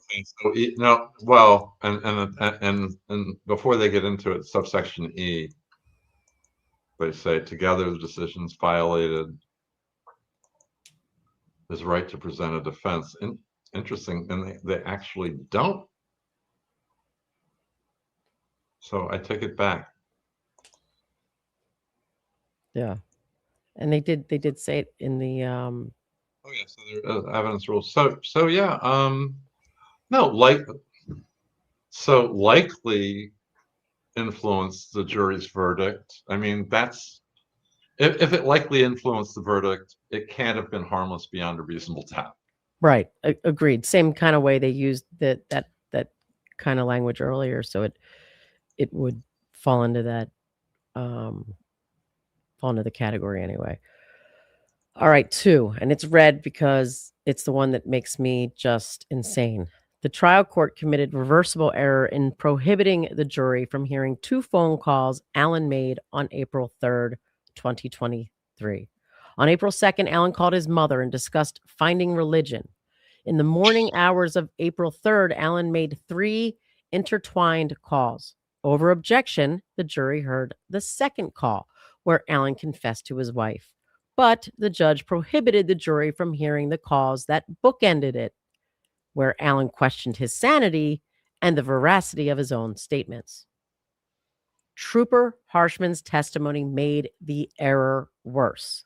Now, again, there was no independent error about Trooper Harshman's testimony here, but we talk about the defendant having to establish prejudice. When you tack on other things, they could have said this word could have been Trooper Harshman's testimony worsened the prejudice from this error, right? Yeah. So over objection, Harshman claimed that when confessing, Allen was consistently calm, subdued, and solemn in tone, showing no indication of duress or stress. But the excluded April 3rd calls discredit this testimony. Allen was confused and forgetful in those. He believed he was losing his mind and that IDOC was poisoning him. He referred to being mentally tortured, comparing his environment to Guantanamo Bay. Independently, this error was harmful and warrants reversal. In closing, the prosecutor told the jury Allen started confessing on April 3rd because he'd given himself to Jesus the day before. The excluded April 3rd call tells a different story. Allen was losing his mind, showing lapses in memory and confusing dreams with reality. The prosecutor got to offer an inculpatory story for how the confession started, while Allen was prohibited from presenting an exculpatory story through contemporaneous evidence. Yeah, again, if you're a judge, let him in. I mean, I don't know. I don't get it. Right. The rule is you err in the side of the defendant, in a criminal trial anyway, obviously. We're not obviously. And you don't have to err. I mean, if you're worried about erring, yeah, making a mistake, then yeah, you make a mistake in favor of the defendant. But this isn't. You're not offering the calls for any truth. Right. It wouldn't have been a mistake. Exactly. But they're supposed to, everything's supposed to weigh in favor of the defendant. When I don't know. Look, when you say supposed to, I'm just saying if you're a judge, you're doing a $2 million trial or a $4 million trial, you don't want to have to do it again. Right. You don't want the parties to have to do it again. And I'm just, I mean, this stuff is just so obvious. So this little argument here goes to what a lot of us yelled about, well, this was, under the completeness doctrine, this should have come in. But when you talk about it needing to have come in for the jury to rightly consider the credibility of the issue, that basically is essentially the the um completeness doctrine. The whole point is to give it to give what was being said context, to tell the whole story. So, essentially that's what they're saying here. They're saying, that the jury was denied the opportunity to make a fair and full determination of the credibility of the confessions, the phone calls, when when they were not given the call before it and the call after it. And, And and, and McClellan would have been perfectly free to put on Walla or anybody else to say, he had moments of lucidity, and then there are moments when he wasn't lucid and he was confused, and then make the argument to the jury. These confessions that we're relying on were during moments of lucidity. Listen to, Trooper Harshman. And the right. defense can say, no, look at these other crazy things he said. This guy was not lucid. And, you have Polly Westcott, say, yeah, I mean, Haldol, no, he wasn't lucid. This, intermittent lucidity is not a thing. And you let the jury sort it out, but you don't erroneously keep out admissible evidence. Right. I mean, it's just But I obvious. mean, hopefully thank God she did. Hopefully, because it Well, gives the appellate. God she did, because yes, it'll get reversed. I mean, the guy should never have been convicted. Right. He might not have been convicted. Well, unless because you're going through the things that the state could have done to compensate for had she let them in. Yeah, but I don't know whether Wallow would have said that. I'm just saying. I mean, Right. we don't Right. know what the case is, and I don't know if they.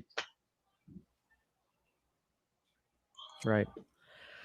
All right. 3, the trial court erred by excluding, and again, these are the 3 things that all they said independently or together,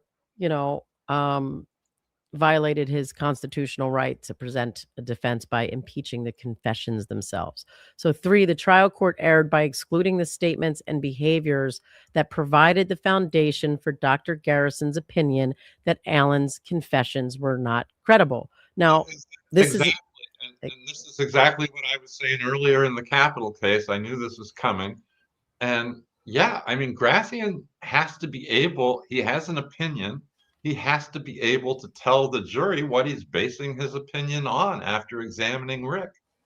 And this happens all the time in child SA cases. The state takes them for an SA evaluation at, doctors that work for them. And then, either, or it could be even physical abuse of a child. And the child makes some kind of statement there. I've actually had a case where they did not call, the child would not testify against his dad. The mom moved the child away because they knew that the child had made up stories before, and like this was an kind of outrageous story. It didn't even make any sense. So what they did was put on the doctor to say, well, when I was evaluating him, he said his father did X, Y, and Z to him.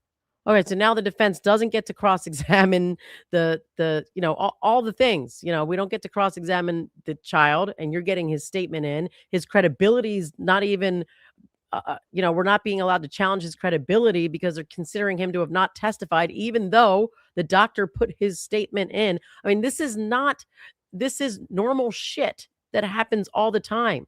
And judges don't blink an eye when they're doing it to allow the state to put in evidence. So again, it makes you want to bang your head on the table and say, this is not real. You're not a real judge. And by the way, that that it's okay for Walla to say Rick's faking it, but it's not, and why she thinks he's faking, but it's not okay, and to use his statements and his behavior, but it's not okay for Gracian to do it. Right. Right. The exceptions don't say when you're, a defense expert, when you're a prosecution expert. Okay. At trial, Dr. Gracian testified that Allen suffered from delirium, but the judge prohibited Dr. Gracian from discussing the statements that provided the foundation for this opinion, including Allen's statements that were patently false. This was reversible error. First, Allen's false statements were not hearsay. He offered the statements to show his state of mind and to prove that he was saying things unworthy of belief. They also might have been, do you guys have um, present sense impression of a, you know, physical or mental. Yeah, yeah, yeah. The hearsay rules, I think the hearsay rules are the same as the Fed hearsay rules, or very close. Okay. Second, even if hearsay, the statements were admissible under Rule 703, which provides experts may testify, quote, to opinions based on inadmissible evidence, provided that it's the type reasonably relied upon by experts in the field. And that's always, and it's always going to be admissible under 703. Right. And third, the statement was admissible because the state opened the door 3 times. Trooper Harshman testified that Allen confessions were consistent with the facts and included details only the killer would know. The state also paraded witness before the jury who opined that Allen's mind was intact when he confessed and that he was faking his symptoms. And Dr. Walla testified she saw no reason to screen Allen for delirium.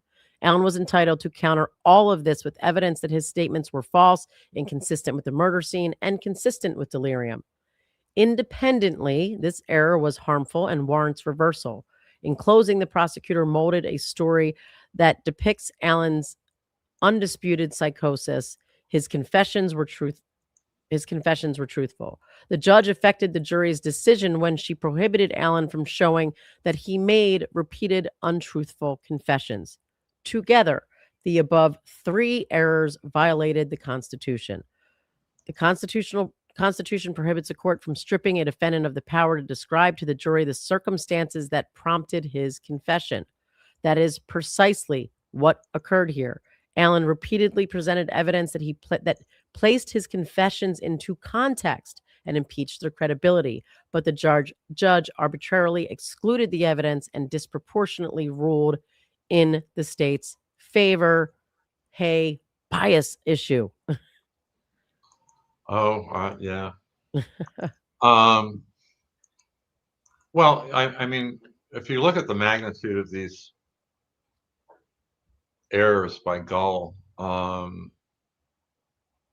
in a way, they're making the judicial bias argument without making it. Right. And I gotta say, it's not impossible. Indiana doesn't have a real robust rule against advisory opinions. And it's possible that the Court of Appeals, and I don't know how it would survive in the Supreme Court, but I'm just looking at the Court of Appeals decision. It's possible the Court of Appeals could reverse on one issue and then issue a long opinion, basically instructing on what has to happen at a retrial, if there is one. Right. Kind of like what the Supreme Court did in the first original action. You lose, but here's how you have to take care of the record. Right. Do it right and do it this way next time. Yeah. So F, the trial court committed reversible error in denying Allen's motion to correct errors. Do you want to read from since this was your baby, from your version? I'll scroll so people can read along, and then you can chime in or out whenever you want. So the trial court committed reversible error in denying Allen's motion to correct errors. Allen timely filed a motion to correct errors, boy, just barely, arguing the state elicited false testimony and allowed it to go uncorrected. The trial court denied the motion. The 14th Amendment is violated when the prosecution knowingly solicits false testimony or knowingly allows it to go uncorrected. And that's your glossip that we've been talking about over and over again, and NAPU. Well, yeah, glossip kind of broadened NAPUI or Yep. NAPU in nice ways, and it's not just when the prosecution knowingly solicits false testimony. By the way, it's, I was real careful in writing the motion to correct error for Brad, Andy, and Jennifer, not to say that Brad Weber lied. I wasn't. It's not about lying. It's about false testimony. I don't care what Brad Weber was saying, but the standard is actually the problem occurs when the prosecution knew or should have known that the testimony was false. So moving along, according to Dr. Walla, Allen confessed that he was attempting to rape the girls, but abandoned his efforts and fled with them across the creek when he saw a van. At trial, the state elicited testimony from Brad Weber, who told the jury he left work at the Subaru factory in Lafayette, Indiana, around 2:02 p.m. on February 13th, 2017, and drove his white cargo van directly home. By the way, there is evidence it wasn't a trial, but Brad Weber didn't really leave the Subaru lot until at least 2:12. The prosecutor told the jury that the timeline for Weber's testimony, Allen's confession, and the step data on LG's phone matched perfectly and proved Allen guilty. If you take a look at the health, so this is a quote from I think, from Closing Argument. If you take a look at the health app data, there's a pause in the movement for 7 minutes, right? So the 7 minutes is between 2:18 and 2:25. He has 7 minutes with them, but before he can finish his deed or his deeds, he sees a van, Brad Weber's, coming home from work down his private drive to his home, and he scares Richard Allen. Then Richard Allen forces the girls across the creek to a spot in the woods, a secluded spot, and he kills them. He cuts their neck. Weber's testimony was false, and the state knew it. Again, the standard really should be the state either knew it or should have known it. Right.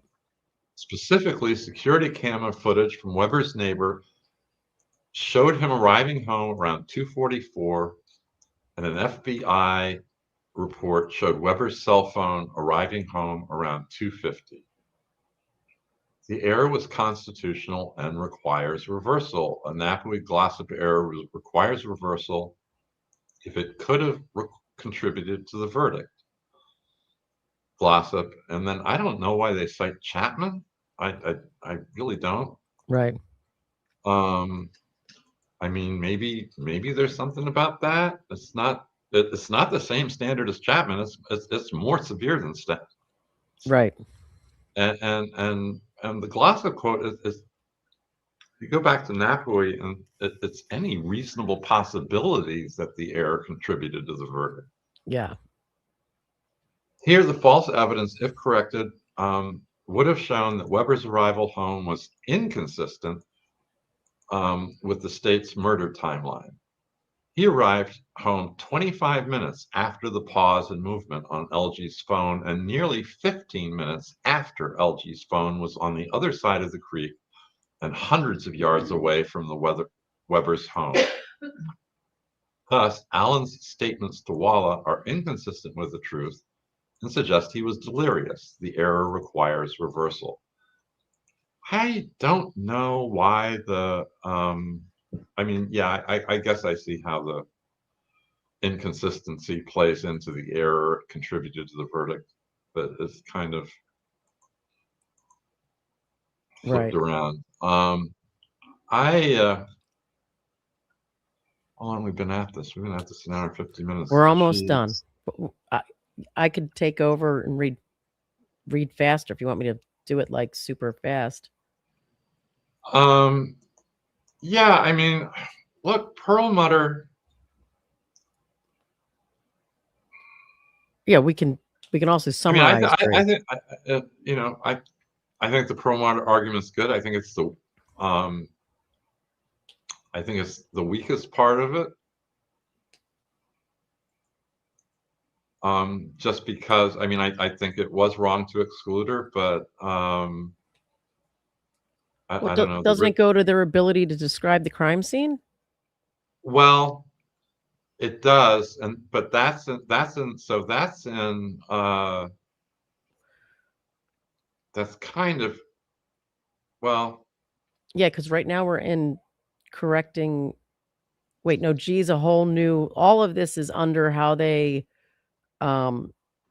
prevented him from presenting a defense, impeaching the credibility of his statements, and describing the crime scene.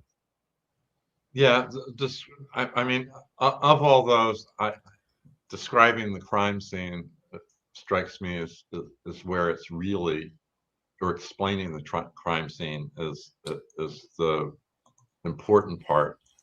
I always have thought that the going after the killings themselves is ritualistic, as opposed to the crime scene being dressed up afterwards.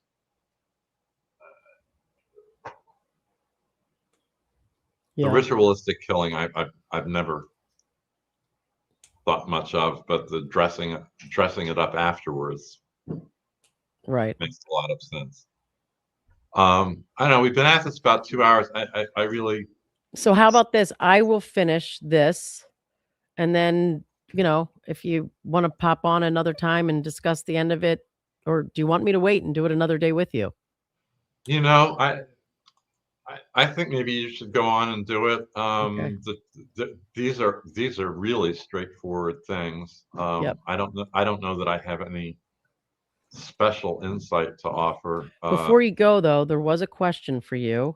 Uh-huh. So Jason McClellan says, can Michael give odds on this appeal's chances? Nope. How about Absolutely not. nothing? Absolutely nothing. Right. I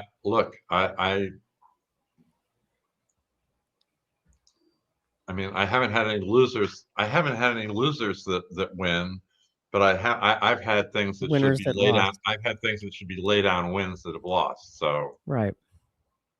um, Here, I hear you. what can I say? You know, the typical lawyer. So, you know, I get a habeas client who's calling me up. You know, how's this going to go? The lawyer's phrase, I'm cautiously optimistic. I really, yeah, I'm not taking bets. You're cautiously optimistic. I'm cautiously optimistic. I mean, look, there's a lot here. There's a lot here that actually does require a reversal. I mean, in any rational world. But as Michael's been saying, courts can do whatever they want sometimes, and it's just the way it works. And that is normal. Right. That is normal. Nothing unusual there. So I'm sorry to bail out on you early, No, but no.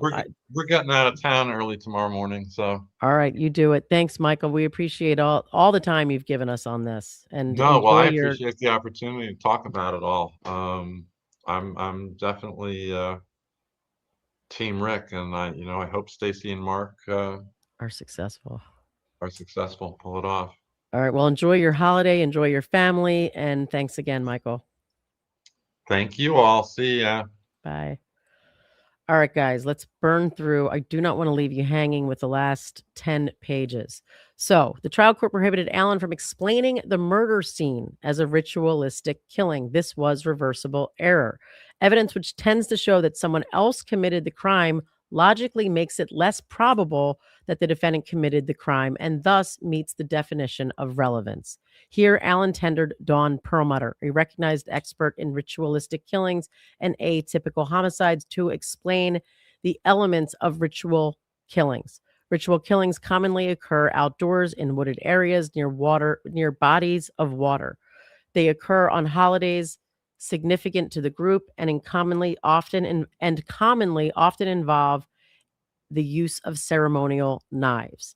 Now, I'm going to pause there because sorry, I'm texting Bob to bring me something, but because um, you know, going back to Michael's point, like if like the ritualistic killings wasn't important, there's parts of the scene that speak to Norse paganism, knowledge of Norse paganism, use of items or um that are used in with Norse paganism, without necessarily calling it, because we've always said that. We kind of don't like it's like it doesn't need to be a ritualistic killing to be a killing that shows knowledge of Norse pagan rituals. It's not, this wasn't a sacrifice, but whoever committed these crimes had knowledge of Norse pagan rituals. And there was ways that the judge didn't have to exclude all of Dawn Perlmutter's testimony. Obviously, this judge was going to anyway because she wasn't letting anything in that touched on this. But to go back to what Michael said, there were parts of this that could have been used differently. Again, this judge wouldn't let them do it. The defense didn't have a chance to do it. But if the judge hadn't ruled this way, they could have. And one of those would be the use of a ceremonial knife. And what about this knife or the wounds or whatever speaks to a ceremonial knife? Returning to the body. There will be symbolism at the scene. And with Norse pagan rituals, the symbolism will likely involve runes, arranging natural objects in a specific way, and perhaps combining the runes with blood, i.e. blooding the runes. You don't get bullet wounds with ritual murders. Rather, there is usually throat slitting, blood loss, and perhaps torture. You would expect the sacrifice to be displayed or arranged at the scene in a manner that is significant to the group. And finally, you would expect to see atypical or symbolic blood pattern at a ritual killing. So again, to me, all of this information about Norse paganism rituals and symbolism, things symbolic to Norse paganism, Norse pagan, that could all get in without even calling it a ritualistic killing, without saying that this was, in fact, an actual sacrifice. According to Perlmutter, this murder scene included all these elements. The murder occurred outdoors in a clearing and near a large creek. The murders coincided with the Nordic holiday Valisbolt, which honors Odin's son, Vali. The girls' throats were cut with a knife, and they bled extensively. Perlmutter found sticks to be obvious symbolism. Again, symbolism is different than saying it's a ritualistic killing, and the explanation of symbolism to me is important to describing the crime scene and the knowledge of the killer. Anyway, Perlmutter found the sticks to be obvious symbolism and difficult to explain in any other way. In her opinion, the stick arrangement on Abby mirrored the Norse rune Gebo, and I forget if Bob said that's Jibo. The stick formation on Libby looked like a Nordic bind rune. Perlmutter also explained that the bodies were arranged in a manner consistent with a pagan ritual. An upside-down hanging body is an important element of Norse paganism because Odin hung from a tree for 9 days before discovering runes, and Odin's leg is often displayed with one leg bent behind the other. Now, of importance, and maybe they get to it right here, so I'll just wait. Here, the blood pattern on the girls' faces suggests a person lifted their bodies and articulated their torsos and necks above their chins. Abby's leg was bent behind the other, mirroring the classic image of Odin.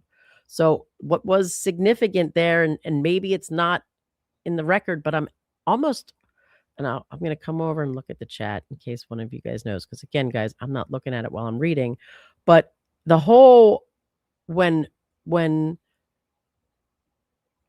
Holder made this same painting or art, whatever, he bent the wrong leg, and the wrong leg is bent at the scene, which I don't know that it's been mentioned in here yet, but that's pretty significant in, when going back to the other argument that they were prevented from, presenting alternate suspects, or the failure to fully investigate a suspect. All right. Here, the blood patterns on, I did that. Sorry. And the blood pattern on the tree appeared to look like a Norse pagan Fehu rune.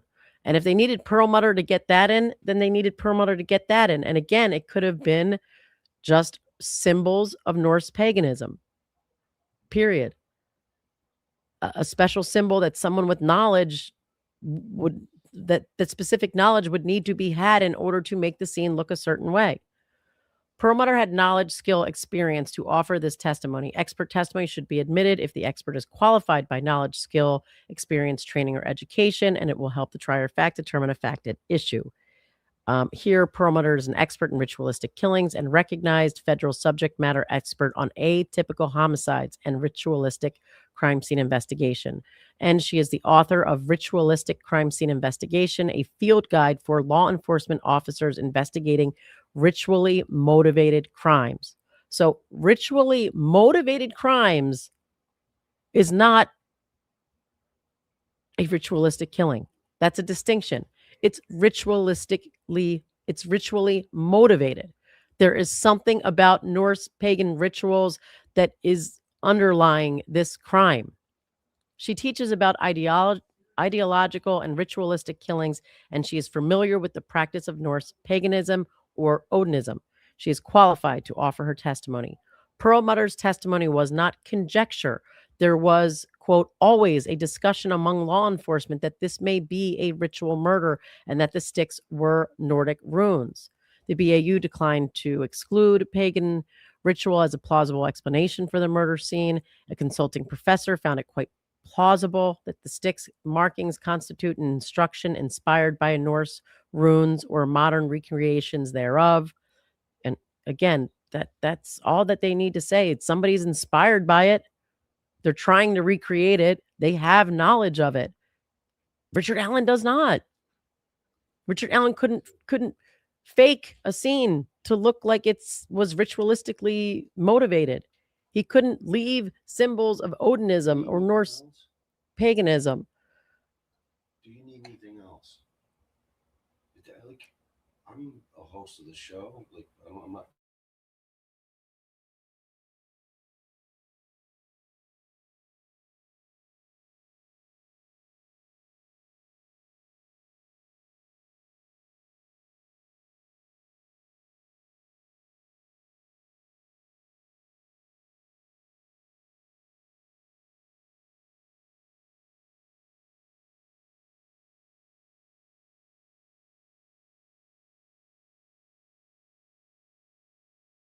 Sorry, guys. He was saying, well, he's a host, so it doesn't matter. You guys are hearing his voice through the microphone. I just didn't want our side conversation on. He's like, what's the matter? I'm a host. They know my voice.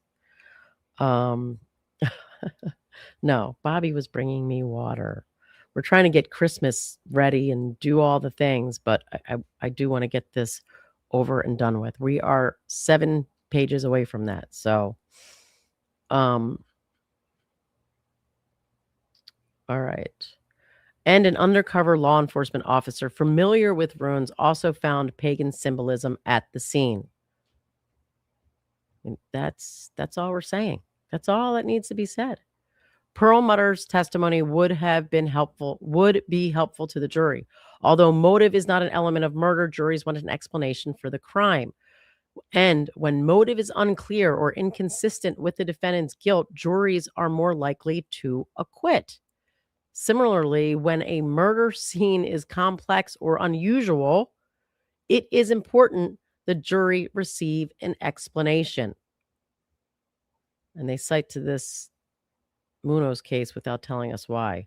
Here, the murder scene was complex and unusual, and the jury would naturally want an explanation. Were they even told it was complex and unusual?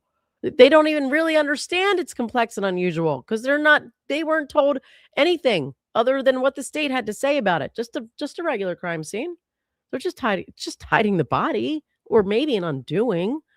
I mean, there's nothing to be seen here. Nothing to be seen here. Nothing unusual. Nothing out of the ordinary. Nothing complex. The sticks immediately stand out to any rational person as unusual and warranting an explanation. Perlmutter's testimony provides an answer, explains the scene, and offers a motive. Her testimony would be helpful to a jury. Excluding Perlmutter violated the Constitution. A defendant is entitled to answer the prosecution's case with his, quote, version of the facts, close quote. So the jury, quote, may decide where the truth lies. And a judge cannot infringe upon this right through the arbitrary, disproportionate, or mechanistic application of the rules of evidence. Accordingly, if the state offers an inculpatory explanation for the evidence, trial courts cannot use the rules of evidence to prohibit the defendant from offering an exculpatory explanation, and cites multiple cases without telling us why. By excluding Perlmutter's testimony, the trial court allowed the state to offer an inculpatory explanation for the murder scene while denying Allen his constitutional right to offer an exculpatory explanation. This arbitrarily and disproportionately denied Allen his constitutional right to present a defense. The error was not harmless. The state told the jury repeatedly this case was about a, quote, brutal murder, and it explained the evidence in a manner that incriminated Allen. The jury received a one-sided explanation for the crime without Allen being able to counter it. The error affected Allen's substantial rights and altered the jury's decision. H, the trial court denied Allen his right to show the state's investigation was incomplete, overlooked plausible leads, and mishandled evidence relating to third-party guilt. All right. So the trial court prohibited Allen from presenting any evidence regarding the manner, quality, or thoroughness of the investigation into this murder as a ritual killing. Didn't even have to be. You didn't even have to quantify it there as a just period. Period. A defendant is entitled to there's a guy confessed. So period. A defendant is entitled to have his case proved beyond a reasonable doubt. And the accused can create doubt by showing that the investigation was incomplete, overlooked plausible leads, or that law enforcement mishandled evidence relating to a third party's guilt. Here, Allen presented evidence that the state performed an incomplete investigation, mishandled and destroyed evidence, and overlooked plausible third-party leads connected to pagan rituals. After examining the scene, several officers believed it was too complex for just one person to be involved. Yes. And the Carroll County Sheriff immediately thought the sticks related to, quote, pagan rituals. The day the girls went missing, law enforcement learned that Abby was having a secret relationship with Libby, the son of Brad Holder. That week, law enforcement interviewed Holder and his friend Patrick Westfall. Holder reported being involved in a pagan tribe and spending every weekend in Delphi engaging in pagan rituals with Westfall and 5 or 6 others, including women. These rituals involved animal sacrifice and human bloodletting. Holder told the police he owned a .40 caliber gun, but officers did not examine or collect the weapon, nor did they search his phone. Holder told police that he was at work at Liberty Landfill when the girls went missing. Law enforcement recorded over Holder's interview, permanently deleting it. They forgot to say, Holder told them he was at work, but they didn't, there were other explanations. Anyway, in his interview, Westphal told police enforcement he knew the woods where the girls were murdered very well. He reported knowing the girls, but denied ever meeting them. Was that Westphal or was that Holder? He also reported being a religious leader for local pagans, and he wore a necklace to the interview representing his efforts to pledge Vinlanders, a pagan social club. Law enforcement neglected to record Westfall's interview, and when asked for an alibi, Westphal claimed he was home with his minor son. In the 5.5 years between Westfall's interview and Allen's arrest, law enforcement took no further action. After Holder's interview, tipsters repeatedly called and reported him as a person of interest, claiming he posted pictures of half-dead women with symbols out of tree branches. On April 13th, 2017, officers visited the landfill to investigate and spoke with an employee, Susan Case, who provided a printout showing Holder swiped out of work at 2:45, which was 30 minutes after the Bridge Guy video. Case invited the officers to review the video to confirm the printout's accuracy, but they declined to do so, nor did they interview the other employees. Unified Command marked Holder as a cleared suspect. In April of 2017, shortly before taking medical leave, Trooper Winters received a call from a tipster, Ryan Boucher, who shared pictures from Holder's social media. Winters found a concerning similarity between the murders and the pictures posted on Holder's social media. Those pictures described young girls believed to be deceased with sticks placed over their bodies.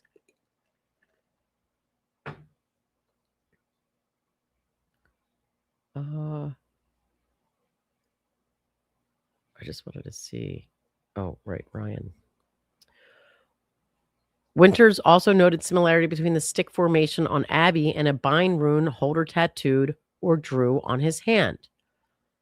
And then they cite to deposition, I think, of Holder. That's a bind rune on my hand. Basically, I took a Gebo or Jibo rune and an Issa rune, and I made a bind rune. And they discussed that also in the statement of facts. Holder's social media also featured him holding guns and homemade knives. Winters immediately recommended to his superiors that law enforcement investigate Holder further, which they declined to do, claiming his alibi was cleared by the FBI. Holder displayed a painting he made of Odin upside down with his right leg tucked behind his left, just like Abby's legs. Holder's paintings also featured a red Fahey rune. And then they went on to use Holder as their consultant in this case, as their own personal expert on Norse paganism. He's cleared. Let's use him as let's consult him. Winters was not satisfied and urged ISP to conduct its own investigation. No further action was taken. In September 22, the state charged Allen. At Allen's insistence, law enforcement re-examined Holder, and Holder's story about Abby began to change. Back in 2017, he told law enforcement he never actually met Abby. But in August of 2023, he told officers he met Abby once. And during a deposition in 2024, he said he met Abby twice. At least one of those encounters occurred shortly before Abby's murder at the Westfall's home. So then Westfall also lied. They both lied. On April 4th, 2024, Allen's counsel deposed Case, the Liberty Landfill HR officer, and found out Holder did not have exclusive control of his employee badge on the day that he went missing, and also that he was worked well over his report. I mean, to me, that's I keep going back to that. Like, what the hell is he doing working an extra hour or 45 minutes, whatever it was? Why was he doing that? Allen also uncovered evidence that impeached the course of investigation even further.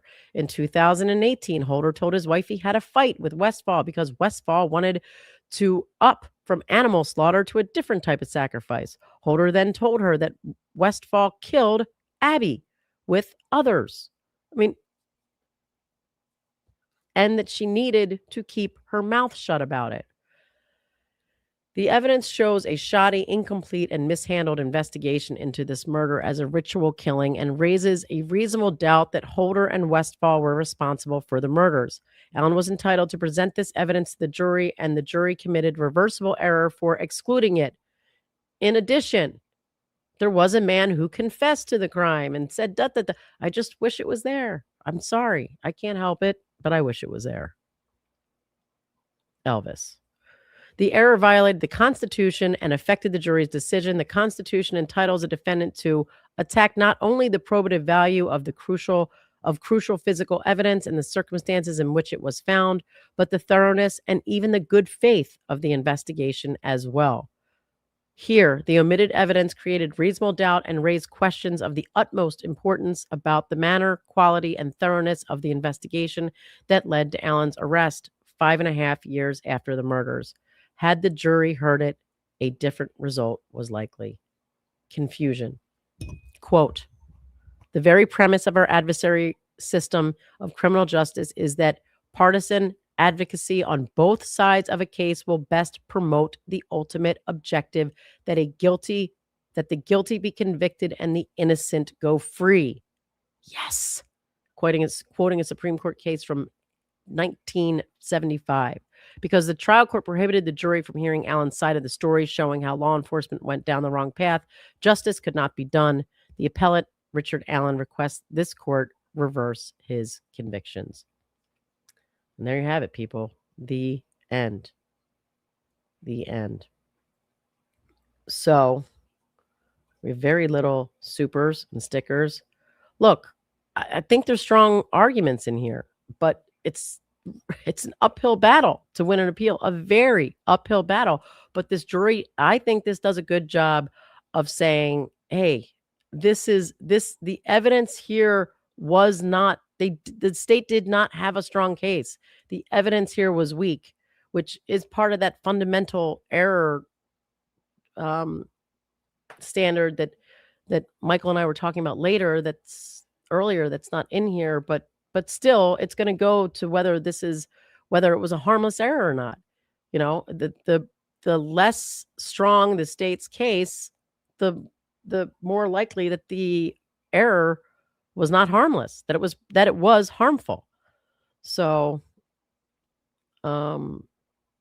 we've got Sharon, member for 3 months, free Rick Allen. Yes, ditto. And thank you for your continued support. SD Surf Girl, thank you for your contribution. Thank you for the deep dive. Well, thank you. And SD Surf Girl became a new member.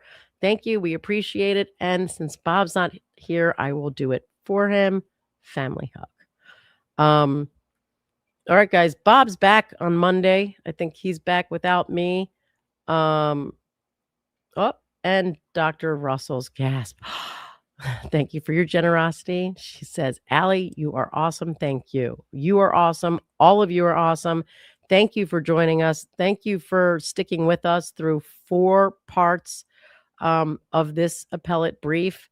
And Andrea and I will have to get together after the holidays and see what we can do together. It's definitely something we spoke about. We'll just see if we've decided we're all talked out or there's more that we can do. But thank you guys, and enjoy your holidays. Spend time with your families. Love one another. And we'll see you soon. Bye.